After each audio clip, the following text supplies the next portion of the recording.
Hello, dear my friends. Myself, Dr. Naresh Bhatti, Director of WellCare Overseas, Bangalore.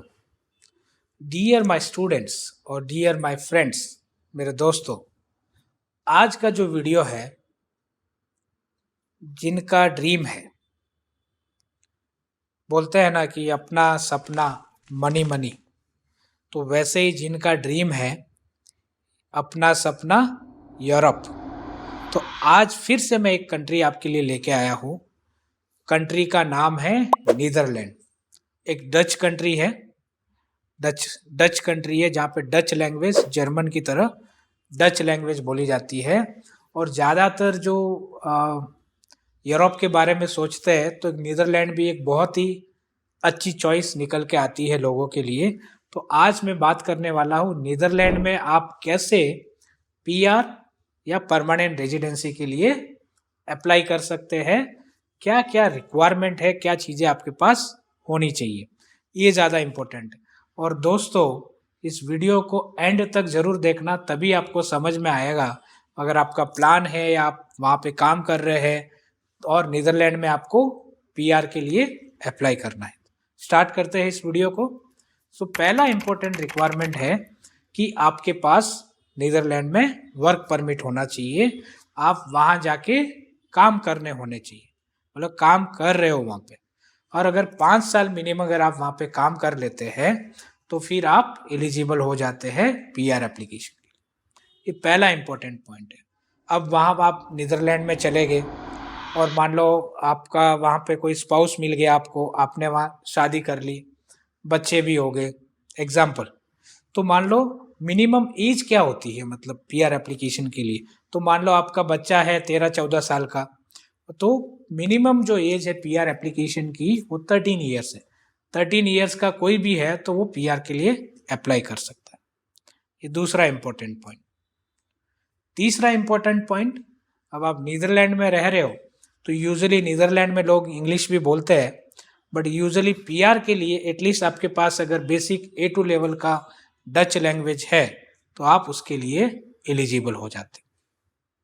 Fourth important point ये है दोस्तों, वो सबसे ज़्यादा इम्पोर्टेंट है। अगर आपको पीआर के लिए अप्लाई करना है तो वहाँ पे एक नंबर होता है, उस नंबर का क्या नाम है, सिटीजन सर्विस नंबर, CSI, वो आपके पास होना चाहिए।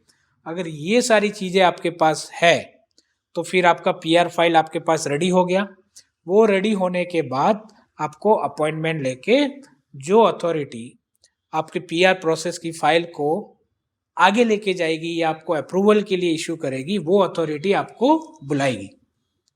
वो अथॉरिटी आपको बुला के डच क्या बोलते हैं, उस जो क्वेश्चन आंसर आपका होगा उसका एक नाम है, वो नाम मैं बता रहा हूँ आपको, डच सिविक इंटीग्रेशन एग्जाम। मतलब एक पीआर जो मिलता है नीदरलैंड में या यूरोपियन कंट्री में मिनिमम 10 साल का आपको मिलेगा। तो इस 10 साल में आपका मोटो क्या है वहाँ रहने का, आप क्या करना चाहते हो, आपके प्लान्स क्या है वो 10 साल में, आप 10 साल के बाद भी नीदरलैंड में रहना चाहते हो या 10 साल के बाद अपना होम कंट्री जाना चाहते हो, तो वो सारे प्लान्स आपको उस एग्ज़ाम में वो लोग क्लियरेंस के लिए पूछते हैं और फिर आपको पीआर एप्लीकेशन कंप्लीट हो जाता है। और सबसे लास्ट पॉइंट कि इस पीआर एप्लीकेशन को करने के लिए आपको खर्चा कितना आता है, जो कॉस्ट आती है पीआर एप्लीकेशन की, तो वो €207, मतलब 207 यूरो, अराउंड 20 से 22 हज़ार रुपये के आसपास आपको एप्लीकेशन फीस पड़ती है। तो ये आज हमने डिस्कस किया कि कैसे आप नीदरलैंड में पीआर एप्लीकेशन कर सकते हैं as a non European person. और ऐसे ही मैं आपके लिए मोर इन्फॉर्मेटिव यूरोप के रिलेटेड इंफॉर्मेशन लेते आता रहूँगा। और भी अधिक अगर आपको जानकारी चाहिए तो जो स्क्रीन पे नंबर आ रहा है उस स्क्रीन पे नंबर देख के आप अपनी कंप्लीट करियर काउंसलिंग बुक कर सकते हैं और इन डिटेल में जान सकते हैं how to get permanent residency in Netherland. So thank you for watching. आप रखें अपना बहुत सारा ख्याल। जय कर्नाटका, जय भारत एंड जय हिंद।